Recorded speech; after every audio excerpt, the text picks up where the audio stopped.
Okay, good evening and welcome to the June 25th Eastchester Board of Fire Commissioners meeting. We've already had the pledge allegiance to the flag, and we're coming out of executive session.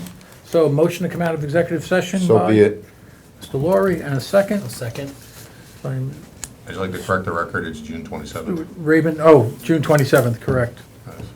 So your agendas need to be changed by 2 days. For those parties. So all in favor? Aye. Okay, so Chairman's comments, I've already, we're just coming out of executive session where we had pledge allegiance to the flag, and we're just gonna move right to the treasurer's report. So, Jamie, I know you distributed your treasurer's report, and we'll set up a chair. How do you do that? Hey, Jamie, take my chair and I'll sit next to Peter. Yeah. That works. Very good. We're in the firehouse tonight rather than the Village of Bronxville. They have a zoning board meeting tonight, so we're using the firehouse. So, Jamie, if you could, I know you circulated the treasurer's report, and there wasn't anything out of the ordinary in that. No, there's nothing specific going on this month. We have our updated financials through last month and through through today. Right now, we're showing we're running at a surplus of about $500,000. This is related to some of the timing of expenses, so certain things that we're accruing for throughout the year, but don't typically hit until later in the year. We are, as I talked about last month, we are still continuing to watch some of the salary lines, and specifically our overtime line.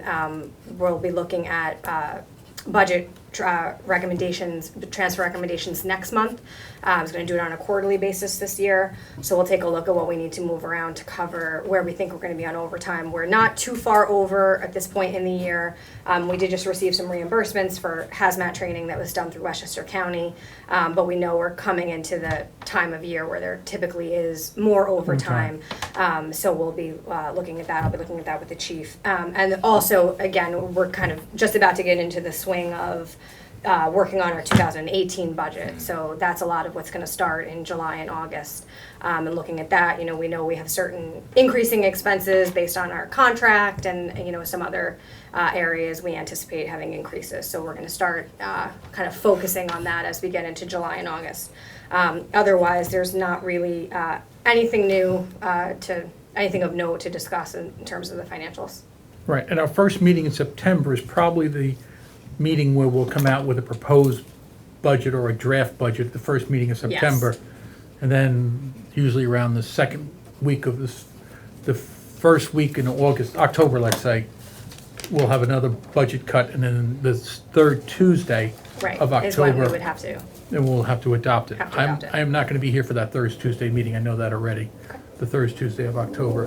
But, yeah, that'll be the Yeah. framework Yeah, the that tax- Stu will have to work on It looks like the with you. tax cap information is going to be out shortly. I saw it's out already for the county. It's not out for the special districts yet. I was just looking today. So that should be out any day now, and we'll know what we're working with in terms of, as we always talk about, 2% does not mean 2%. It's a lot less than that. So we'll know what our numbers can look like, and then what we'll start looking at what we need. Yeah. And the big moving target between now and the budget time, and we don't get these numbers until almost late September or mid-September, is the healthcare changeover and the contribution to the retirement system. That's right. We might have an idea on the pension system. The estimates might be out in time. The healthcare usually comes out right after we have to adopt our budget. So that's one thing that we have to sort of guesstimate. Yeah. Right. Okay, all sounds good. And Jamie has circulated a treasurer's report. Anybody's entitled, they want a copy, they can just get it. We'll send them the report. Okay, so we'll move to, thank you, Jamie. Chief Tween. Good evening, Commissioners. Fire alarm activity for May, which I guess I could have included June since it's almost the end of the month, but traditionally I do the month before. So May, we had 290 alarms for the month, 9 fire-related, 149 EMS or rescue-related. We gave mutual aid 3 times, twice to Mount Vernon, once to Yonkers, and we received mutual aid 1 time, I believe, from New Rochelle and Mount Vernon. at one of our structure fires. Today I had the first meeting of the study we're involved with for a shared maintenance facility. It would involve New Rochelle Fire Department, Larchmont Fire Department, Pelham Fire Department, Pelham Manor Fire Department, and Eastchester Fire Department. A grant was obtained to conduct the study, and we are under no obligation to commit to any future facility. The grant pays for half the study, and New Rochelle Fire Department is paying for the other half of the study, because even if nobody else participates, they still need to build a maintenance facility for their own department. So I have a follow-up meeting tomorrow, and I'll keep you advised as that goes forward. The vehicle and firehouse maintenance continues through the use of outside vendors. Ladder 16 did receive its aerial certification, and the sticker has been applied to the ladder from the third-party testing company. Ladder 15 had its aerial testing, has been completed, and whatever issues they find, it gets forwarded to our repair vendor. They will address whatever problems they found, and then we'll receive certification on that. Tower Ladder 17 is not due to be tested until November, so we're okay on that. And Tower Ladder 15 is really something that we're 15. looking to replace. It's an Yes. antiquated piece of equipment that, Yep. as soon as we get the floors in one of these firehouses fixed properly. This may be the Bronxville. last time we have it certified, so Yeah. it may be replaced by next year. What year is that, chief? 1988. Okay, It's a 100-foot Seagrave aerial ladder. okay. That works in two directions. Okay, and the pumps on the engines and the quint have to be tested. I've scheduled that for July. So the aerials and pumps are being tested. Fire prevention and code enforcement activities continue with numerous plan reviews. There's a lot of construction going on in the district, and Captain Pinaval and firefighter Britarello are keeping on top of those. We have received and put into service the new equipment we've ordered, the fit testing equipment and the Scott Pack Tracker. We are still awaiting delivery of the new Hearst tools. That's not unexpected. I was advised it was a 6 to 8 week delivery time once the order was placed, so we should get it in July. That's surprising for a off-the-shelf kind of tool. I don't know if they build it once they get the order or they just have them sitting around. I'm not sure, but they advised me before we even ordered it that it would be 6 to 8 week delivery time, so Wow. we should be getting them next month. I've also met with several departments regarding apparatus. I've met with Scarsdale, they're purchasing apparatus. Larchmont, Pelham, Mount Vernon are all purchasing apparatus. I've met with their chiefs over that. And I've also met with different vendors, as long as also the one that we've already been dealing with, KME. And I hope to have something ready for next month. You know, we need apparatus. You know, that's some of the reasons why we have money in the bank already set aside. So I'm working on that diligently. I've also met with several departments and vendors on uniforms, the station uniforms, turnout gear, and fire hose. So I hope to make those purchases in July. We didn't get any uniforms, station uniforms last year. We did receive some shirts in May. Unfortunately, they were long sleeve, just in time for the summer. So we need to get short sleeves and some summertime uniforms. So I hope to put in an order shortly. And as far as turnout gear, nobody got turnout gear ordered last year as well. So we need to really double it this year. Well, the turnout gear is, what, a 10-year life cycle? It's NFPA says you can keep it in service for 10 years, but we usually turn it over in about 5 or 6 years because we need spare gear so that if somebody has a fire and they have to wash their gear, they immediately need another set available to them. So after about 5 or 6 years, we keep that gear as spare and it's still serviceable for 4 years. And I'm gonna say the answer to this, so, because wet gear can't be used at a fire scene because it wet inside because the steam will burn you. Is that the kind of theory? Yeah, there is a vapor barrier to kind of keep them dry on the inside, but it can lead to steam burns, especially, you know, the gloves and stuff like that. But it's even just the contaminants that are on the gear. We encourage the guys to wash their gear after structure fires. Or if there's some sort of hazmat incident, you know, asbestos or something we've had get on the gear, so, you know, they immediately need another set of gear. And one set of gear cost? About $2,200 for the coat and bunker pants. Okay. So, and we usually do about 15 a year, and we didn't do any last year, so I'm looking at 20 or 25 sets this year. So, 40, 50 grand in turnout gear. So, and that's, if that's, in the budget, I don't know what the budget line is, I would have to check with Jamie, I think it's probably about 30, so we'll probably go over on that, but it's also because we didn't use any of the money for that equipment last year. Yeah, right, So- but you need to get it, so there's no, Yeah, it's not one of some those of the luxury guys- items, I don't think. Yeah, yeah. So also, hose, each year we try to buy a certain amount of hose so it all doesn't wear out at the same time, it doesn't get outdated. So I'm looking to replace some of the hose on the rigs, okay? Let's see. With the Station 4 roof project starting, we've talked about, we may have to relocate the apparatus. When the construction is going on, I don't think they could safely pull in and out. There may be shingles coming down when they're doing the tear off. And, there may be ladders going up the front of the building. So we may have to relocate the personnel during the daytime. I don't know if we need to relocate them for the whole 24 hours a day. I have spoken to Commissioner Inkledon about some options. There's some commercial properties available right in the neighborhood. So I really need to talk to the roofing construction company and say, what will we be able to do safely? Can we operate out there after 5 p.m.? Or do we have to be out of there all the time? Are they going to leave scaffolding up overnight? So I really need to touch base with the vendor to see what our, guys are going to be able to do as far as operating out of that house. Or are they not going to be able to operate out of there at all? So, I'm just thinking out loud, I would suspect they're gonna have to strip the roof, right? That's right, what they generally come in and do, is strip the roof right away? Yep. And when they strip the roof, they're gonna strip the paper, right? So that's gonna be a dust situation, which they're gonna control the dust in this case. And then, at that point in time, they'll take an assessment of the roof structure and then decide, and then they'll have a much clearer picture as to, And I'll replace any decking boards that need to be replaced. They have to rebuild the dormers. They're gonna be putting insulation on the entire roof. It's an involved process. I have an additional concern, though.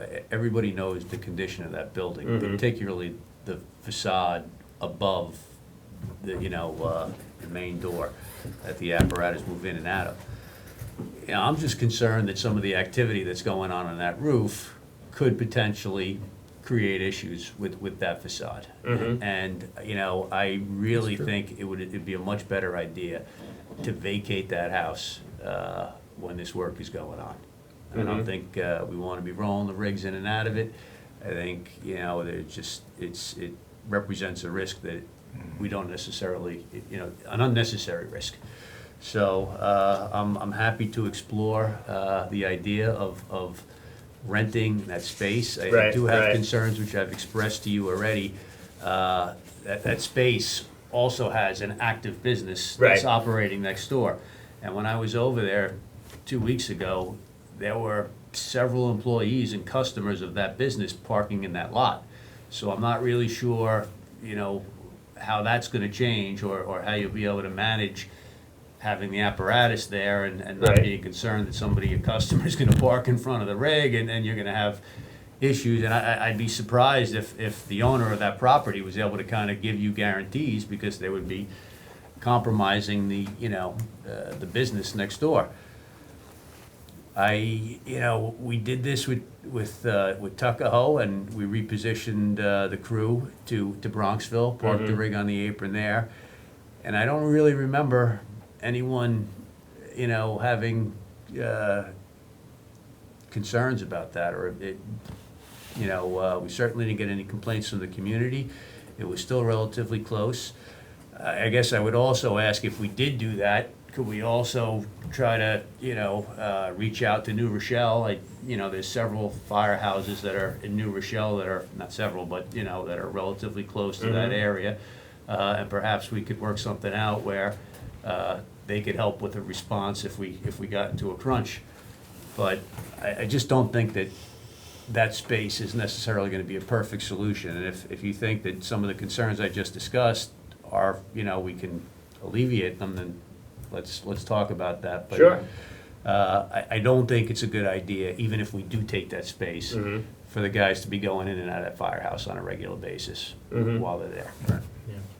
I spoke to the Yeah, I mean, we could talk to Mount Vernon has a firehouse on Lincoln, Pelham has a firehouse on Fifth Avenue or their main street, and, New Rochelle is up on North Avenue and Eastchester Road. I did speak to the landlord, there's 6 spaces assigned, there's 3 for the insurance agency and 3 for the bank tenant or whoever would move into that location. And I wasn't even thinking of operating the engine out of there. The engine could stay in the street, either like right by where the firehouse is or across the street. We park it, we have parked it out over there, kind of where I think it's, do you know what that side street is as you come out of the firehouse? Franklin. So on Franklin, it's almost like a horseshoe when you come from New Rochelle Road. Franklin is if you just pulled straight out of the firehouse and kind of park there. I think that would be an option, and just have the guys stay in the commercial property. Well, are there facilities in there for them to stay? It was like a former bank branch, is there, like?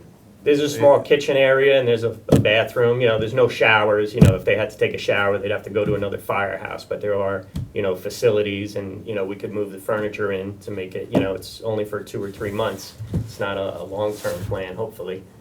So, and I got the pricing and everything, and, I've already spoke to the town assessor about whether or not we would have to pay property taxes if we lease the area. They said usually it goes to the property owner, so if we own the property, we would be exempt from the property taxes, but because we're only leasing it, the assessor was on vacation until next week, so we'll have to talk to him about that if it's a possibility, if we want to consider it. We could save a little money there, but that may not be possible, but the rent was I'm approximately. less concerned about, I care about money, Yeah, but in the yeah. grand scheme of things, $9,000 is not, Yeah, it was $4,500 a month. Right. prohibitively So- expensive. Chief, you got I'm just more concerned about if you're there, the guys going back into the house on a regular basis while we have an active construction site. Right, That's right. gonna have debris falling potentially. I mean, we're gonna have all the necessary safety Right, requirements right. in place, but construction sites are inherently dangerous places. So, it does create a temptation, I think, Right. to be going back and forth in there. Somebody wants to use the bathroom, it's used, so they go next door to the house, and that's when the hammer gets dropped.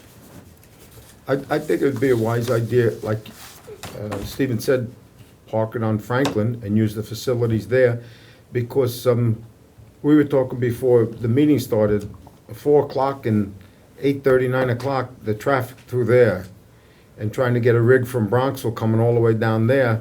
I was just going through there the other day at 11:30, and it took me a nice little time to get through there. It is a congested area. That's what I'm just sometimes. saying, so I would think parking it on Franklin and trying to use that facility, Mhm.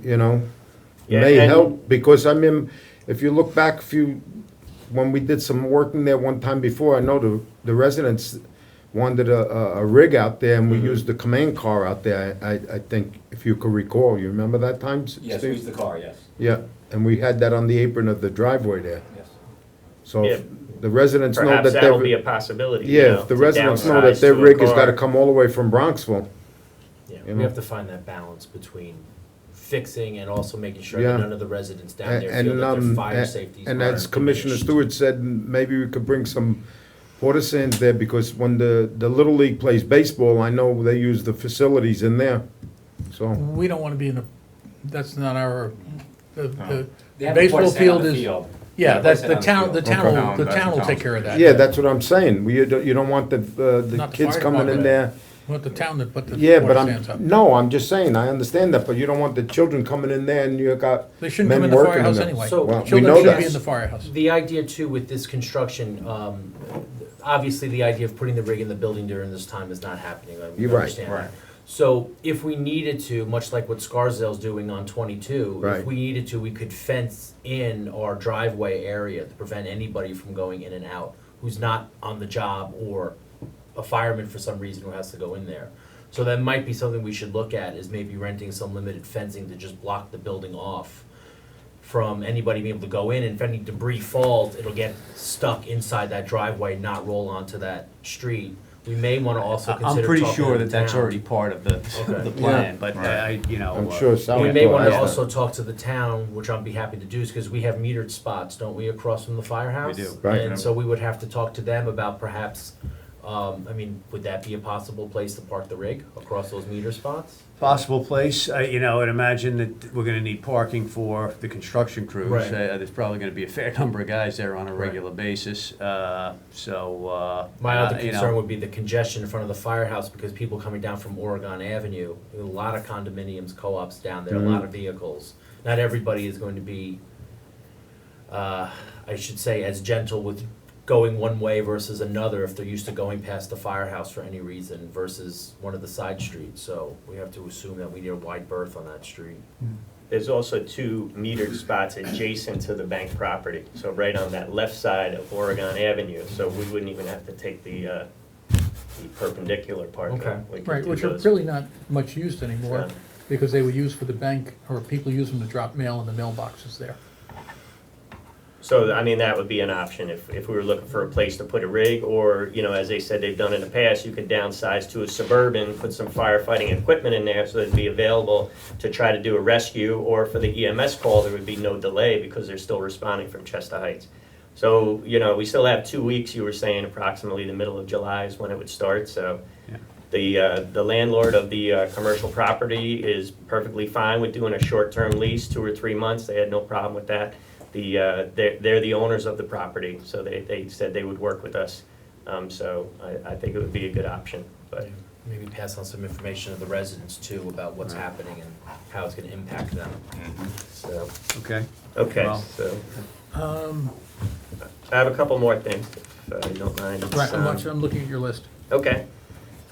Former Commissioner Napolitano brought to my attention that we have not reported our 2016 incident reports to the National Fire Incident Reporting System, which we are required to do to the state. I was not aware of that until he brought it to my attention, and I'm taking a class on that tomorrow. So in Mount Vernon, with the Mount Vernon Fire Department, offered it up to our officers to take that training. So I will take the class and then make sure going forward that we comply with that New York State requirement. And finally, well, actually 2 more things. On June 13th and 15th, 21 members each day, different members each day, attended a training day that we had, one of our training days at the Westchester County Fire Training Center. We haven't done bailout training in a few years because of we don't really have a good place in our district to practice it. We used to do it here at headquarters, and when they renovated upstairs, I was told stay away from those windows. And then when we renovated Station 5 and put new windows in, we were told stay away from those windows because it doesn't do much damage, but it does leave a little mark when we practice the bailout because we have to hook onto the windowsill. So it was a good refresher. Everybody got a refresher class. Everyone that attended got a refresher class from AAA Emergency. They're the ones that did our initial training, which was probably 8 or 9 years ago. So I thought it was good to have a refresher so everybody gets their skills up. We also did mass confidence course and vertical ventilation, which is practicing ventilating peaked roofs. We operated from the tower ladder and operated saws from the tower ladder bucket to simulate vertical ventilation. And finally, I met with Dr. Carlos Flores. He's our medical control physician, which allows us to run our EMT program and respond to medical calls under his license. Regarding Westchester County Executive Rob Astorino's Project Worthy, which stands for Westchester Opioid Response Team for You. Dr. Flores will look into us participating in that program. The health department offers training. They'll also, I believe, provide the Narcan for us to administer. Most of the police departments in the area already have it.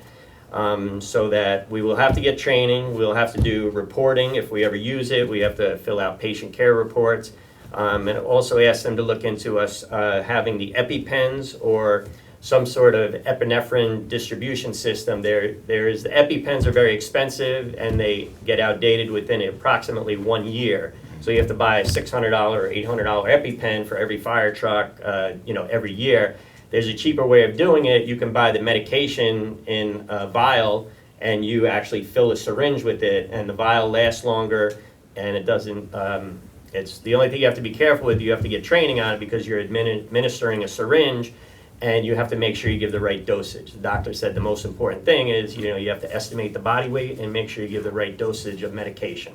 So if it's something that we think we can handle, EVAC is already doing that program, And if it's something that we don't want to get into measuring, then the EpiPen is just jab the people in the leg and it administers the medicine. It's an auto injector. So, you know, you just have to hold it against their thigh and it injects the medication, but it's much more expensive to do it that way. So we'll look into those things. The doctor and I, he's going to contact the REMSCO, which is a regional EMS council, to see if we, you know, to see what paperwork we need to fill out and what training we need to do to participate in those programs. And this EpiPen thing Yes.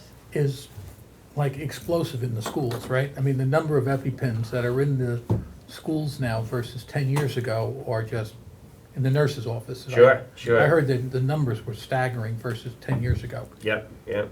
which means there's more people who need the EpiPens. Or Yes. at least they're diagnosed to need the Yeah. EpiPens. Yep, so. And that's the end of my report. Okay, one thing I thought about the other day, like 2 weeks ago, Mm-hmm. exactly 2 weeks ago, when it was 95 degrees or 100 degrees.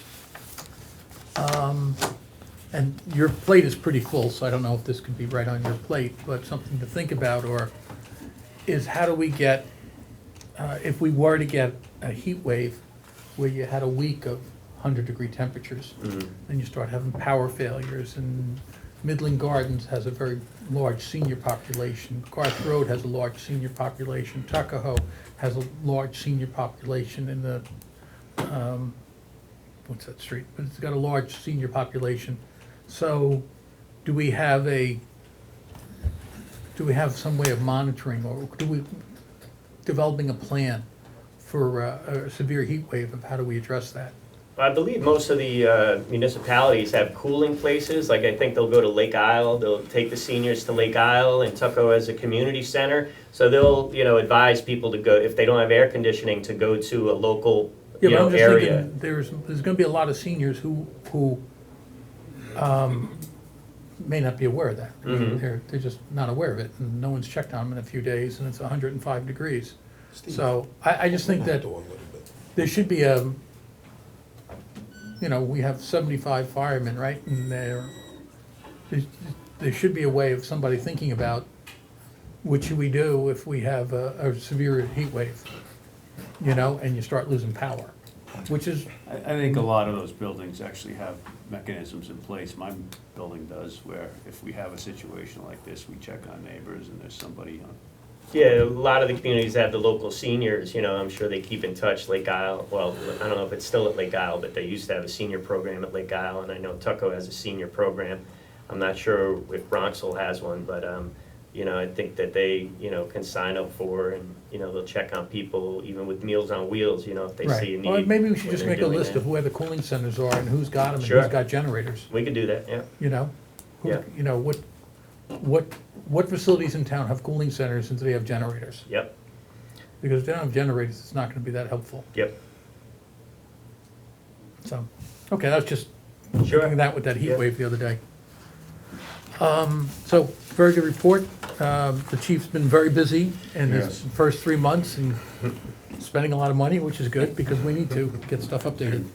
Credit to you to, you know, with that 6 to 8 week delivery, that you close the loop on the Hearst tools, because we're gonna get them in July, so. Yeah. Thanks, chief, I appreciate that. Yep, no And problem. I'm cautiously optimistic that you'll do the same thing with the Narcan.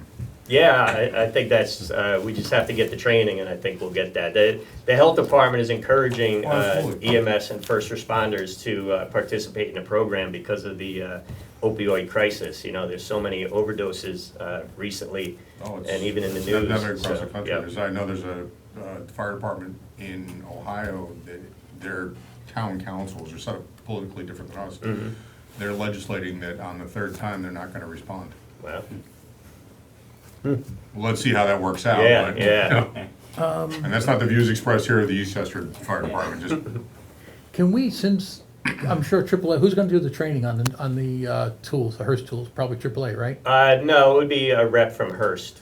It's, Right. our vendor is MES, Municipal Emergency Supply. Can they come by and start the training now, since they already have the tools, they already have the model we're getting and the spreaders we're getting and the So equipment when we're they show up, you getting. guys are ready to rock. Yeah, I So, think 2 of the groups have done demos on the tools that we wound up purchasing, so I'm sure we could arrange something for the other 2 or 3 groups that haven't had their hands on the tools. Right, let them come by and Sure. do the demos now, so when the tools get here, we don't have to say, okay, it can't go in service yet. Because I remember when we got the Hamatro tool, when we first got it, it had to be, we needed training for a few weeks before we got it. And like 2 days after it went in service, Captain Dempsey had the collapse in Bronxville, the trench collapse, and the guy's life was basically saved because we had that tool. Yeah. So it doesn't hurt to have the train, when the tool shows up, we're ready to go. Yeah, I will, I'll try to arrange that. The hard part is getting a car that somebody wants to donate because they seem to get more from the scrap yards than they do as a tax write-off lately, so. But I'll try to arrange that. Call Chief And maybe Brogan. hopefully they'll come in sooner. You just pick one at random and We have an old fire prevention vehicle we may be surplusing soon, so we may have one. hypothetically, of course. Okay, we already talked about Chester Heights. Committee reports, I'm not gonna go down the list. If anybody has anything. Yeah, I got a couple of things. I just want to express my sympathy to the Holton family. Larry was both paid and volunteer. He passed away, I think, last week. I went on my own. I couldn't make it with the department, but all his paperwork is in order and everything. Tomorrow night, we have the Mamaroneck Day Parade, and all the commissioners and as well as the chief are invited to march along with us. And we will be using the maintenance truck, and we also had a sign made up in honor of Mr. Spadaro because he was very involved with the Sound Shore Chiefs Association over there. We almost had another incident on the monument. I told the chief the other day, and I called the police on Saturday. Someone decided to put a spray can of white paint there, run it over, and it was all over the street, and it looked like it was heading towards the monument. It was both on the John Albany side and the 22 side. So it looked like it was gonna hit the monument. So I notified the police on Saturday and asked them if they would kindly beef up their patrols around there. And they did. So hopefully nothing else happens around there. And as far as that, I'm good. Okay. Anybody else have anything? Not to report on, they argued through Well, on the legal matters? yeah. You wanna go with that, or? Yeah, just briefly, the appeal in the second department, they argued for the stay, but they're still waiting for a decision. We're Right. talking about volunteers? Yeah, Okay, we have 2 appeals out there right now. Right, we filed a contempt of court motion against the volunteers. The contempt of court motion, the volunteers had to file their papers, we filed our papers. They were all filed in about 10 days ago. They were filed with Judge Blackwood. Right. We're waiting for Judge Blackwood to make a ruling. The volunteers, when I say the volunteers, I'm talking about the VOA and the Volunteer Benevolence Association. They filed asking the court to basically, what would you call it? are you talking about in Westchester? In Westchester, they asked the Right, court yeah, to. what they've done is, in English, there's an appeal pending in the second department. They've moved before Judge Blackwood in Westchester for an order staying everything until the appellate division can make a decision. I don't think she's going to rule on that anytime soon. Well, she could, Well, I mean, what I'm saying is that the appellate division is the one that controls all that, right. not the lower court. Right, but the Volunteer Benevolent Association petitioned the second department, which is the Yes. appellate division, to tell the lower court judge to stand down. Right. While Appeal is their heard. appeals heard, and the appellate division refused to grant that stand-down order. So the lower court could actually rule on the volunteers at any time. They could, what it is they've appealed, they asked for a temporary stay, that was thrown out, pending a determination, a hearing of the application for the stay, and that is pending before the appellate division. They didn't grant the temporary, they still haven't issued a ruling on the Right. permanent stay. Judge Blackwood heard she got the contempt motion and the opposition papers, and an additional set of papers from the let's call it collectively volunteers, asking for a stay. She has not asked for oral argument on the contempt motion. She'll issue a decision on her own, I guess. And we're waiting for a decision on the stay motion. Right, and we've gotten a decision back on March 17th that basically says from Judge Blackwood, the documents need to be turned over. VOA and VBA, Well, you know- and our legal fees should be paid. So we have a standing court order to turn over the documents, and we filed a contempt of court motion after enough time passed and those documents weren't turned over. And now we're just going through the legal machinations of this contempt of court So motion. those scoring at home, everything's with the court, waiting for decisions from two various courts. Right, and so far, we've gotten all the decisions in our favor. Well, don't forget now, we didn't even have to go to court, because we did ask you, Dennis, to sit down with us. Anthony, you're on our board. It's not we versus them. You're a commissioner here. Yes, I understand, but the volunteers, let's put it this way, did ask for you to sit down with them and they would work with you. You refused, so then we had to go to court. The court decision came out one way, we appealed it. You would have done the same thing. But you say "we." The You're on the volunteers, wrong- I'm sorry, the volunteers, okay? Right. But we did ask to sit, the volunteers did ask to sit down with you to discuss this before it went to court, and you refused. So the volunteers waited for the courts, and that's it.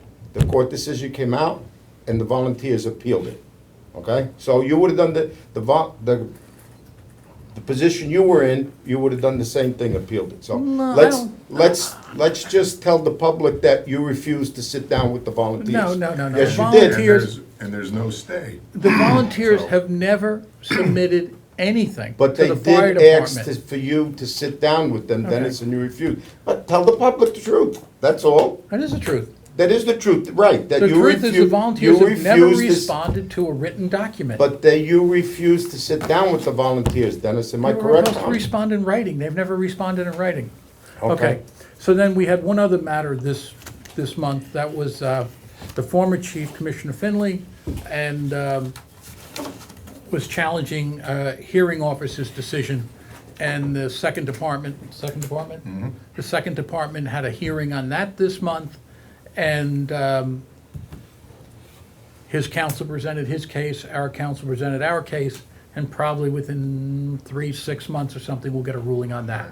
And that's just, he's challenging a hearing officer's determination on a salary dispute, or a compensation dispute, not really a compensation dispute. It's always, So- it's always gonna be in the second department because New York's broken up into 4 departments, and we're in the second department. Okay. So that's what we are there. That was originally in Article 78 that got kicked up to the appellate court by the lower court by itself. It was an automatic kick-up. Right. We didn't bring it there.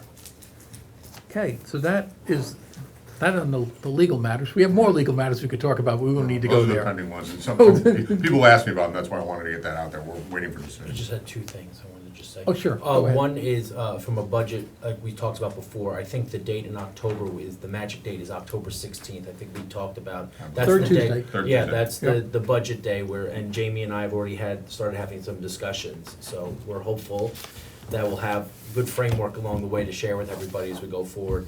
And just to echo Mr. Laurie's comments about Mr. Holton, he was an exceptional person in our community. And his family are all upstanding citizens. They've worked for the town. They've been volunteers. They've been election inspectors, parishioners at IHM. And I would ask the board to consider adjourning tonight's meeting with a moment of silence for Lawrence and his family, if that would be accepted. Good idea. Great idea. That's Okay, so, next we have payment of bills. We had a bill here from the Association of Fire Districts of Westchester County.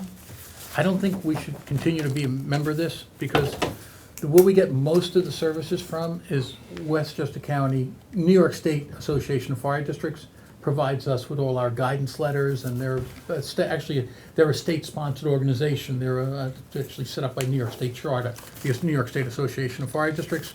The Association of Fire Districts has a $400 bill here for Westchester County. I don't think it does really anything for us, unless anybody, What do they actually do for us? That's a Nothing great I know of. question. Nothing, chief? Nothing, I know, yeah. So, Chief, you have a problem with us, your opinion? No, I don't have a problem not continuing. yeah, New York State Association of Fire Districts, though, is a different organization. Okay, so we have 3 sets of warrants that Jamie has prepared. One is for $189,499.06. Then we have the perma warrant of $411,267. Then we have warrant 3, which is dated June 27th today, for $109,806.24. And we had credit card bills during the month of $177.18. All totaled $710,749.48. And those bills are open here and it's been circulated. So can I get a motion to pay the bills? Make the motion? I'll second it. Peter? Except for Jamie's credit card bill, I gotta watch it. Mr. Laurie? Aye. Mr. Aye. Stewart? Aye. Aye. And I'll say aye. So Jamie can pay the bills. Opportunity for public to, Steve is not gonna be, Steve's not dressed for the occasion, so we're not gonna. Gotta give him the opportunity. Unbar my jacket. I said no camera tonight, and we got a camera, so sorry. Okay, and anybody in the public would like to speak? All right, any board member comments? I would just say one thing, with regards to the shared maintenance facility. Can you, is this a cooperative or just a commitment to service our engines at this new facility, or will we have At this ownership point, in it's it? only a study. It's a study to build a maintenance facility that would service whatever district or department decides to join in. So they could do anything from the apparatus to the cars to the saws to anything mechanical. And, it'd be a shop, a repair shop, and they would base on how many mechanics that they hire on, the age of our fleet and how many apparatus we have. And, so they're doing a study to see, how big of a facility they would need if it was only for New Rochelle or if it was for New Rochelle and Eastchester. So they don't even have the property yet. Part of the study is to find an available property in New Rochelle because they've outgrown their current space. And I think they may be replacing their firehouse because it's in one of their development zones. So I think they're going to tear it down and put up a big building, and they're looking to relocate their firehouse. And they want to do the maintenance facility with that new firehouse. So part of the study is for them to find a location, a property that would be available in the area that they would need it. So, and as I said, New Rochelle is paying for half of the study, and a grant is paying for the other half. So we're not paying anything for the study. It's just costing a little bit of time for me to participate and give them the information on our fleet. No, I think it's a worthwhile thing to follow up on. Endeavor. Sure, But yeah. it clearly is an advantage of having our, if we did it to service our engines, Yeah. for example, of having someplace that's so close. Sure. But is there an economic incentive? Well, that's what the study will determine. Okay. So it seems like it's going to be a pretty in-depth study. So it's from the one meeting I had today. So it should have some good answers. And I think it's a 4-month study. So the first month they're just getting the basic information, and so I think they're looking to do their study in like a 4-month time Chief. period. So. Okay. Chief, Thank you. this is nothing like Scarsdale, where Scarsdale does DPW, fire apparatus, and school. This is just fire department? I'm not sure about Okay. that, because New Rochelle is a municipal fire department, Yeah. so, but on our end of it, it would only Yeah. be for the fire trucks Yeah, and fire because vehicles. Scarsdale got DPW, Mhm. school, and fire department, and all the school cars too. Right, right. And buses. Yep. Okay. It would be hard for me to think that it's gonna be, following up on Peter's point unsaid, it's gonna be hard for me to think that that could be, maybe I'm wrong, economically cheaper than a third-party vendor by the time you throw in all the employees getting health care and pension treatment and basically a municipal workforce versus a private workforce. I just don't know how that math's all gonna play out in the long run. If you were starting the business today, Right. it doesn't strike me that a municipal workforce would be cheaper than a privately funded workforce Mhm. that you can hire for, you know, like half the world, like, is using the Walmart model, not hiring people for more than so many hours and all that kind of stuff to give them benefits. So, not to say it's right, I'm just saying it's just, Yeah, and I'm worth, I love, you know, the whole concept and exploring it, doing, you know, the study, but I wanna see when fire truck 1 from Eastchester is broken and fire truck 2 from New Rochelle's broken, which one's gonna get fixed first? Well, just wanna let you know, this is in New Rochelle, buddy, Yep, yep. yeah. but we'll Yeah. work you in, don't worry. We have the same issues with Ruscon, you know, they've Right. already scheduled, you know, maintenance in Mamaroneck, and we ask for maintenance, we have to wait our turn. Right. And they just triage, so if we have a rig out of service and they're just doing normal maintenance in Mamaroneck, they're gonna go to the rig that's out of Right. service. I would imagine the fleet Yeah, I in mean, New it's certainly Rochelle wor- would be right. similar. It's certainly worth waiting for the study to come. Yeah, yeah. Maybe that's what the $400 is for. And I'll make one comment also, is we are looking to hire a full-time maintenance person. Some people should send their resumes to you, Mr. Tween, That'll be fine. Chief Tween, and that's part of what we're gonna be doing. Sure. And so, any other board member comments? Okay, and, Drink water, stay out of the sun. excuse me? Drink water, stay out of the sun. Yeah, and We say in the Army. Take it easy. so I look for a motion to adjourn this So meeting. be it. In honor of Lawrence Holton Yep. and former member of the department.